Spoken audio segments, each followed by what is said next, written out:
Okay, it's 8:30 in the morning on the 2nd of May 2016, and this is the problem that I'm having every single morning. It's not that cold. I live in San Diego, California. It's not really that cold here during the night, maybe 50, maybe 40 degrees at night, but every single morning this is the problem I have. I stick my key in the ignition or in the key spot. I turn it to the on position 2.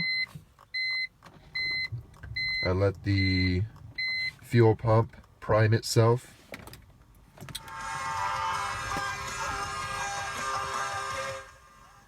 And I'll start it here. Turn my radio off.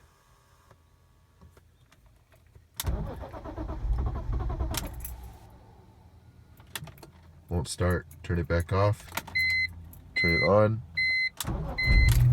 Starts right up. Every single morning. Any ideas?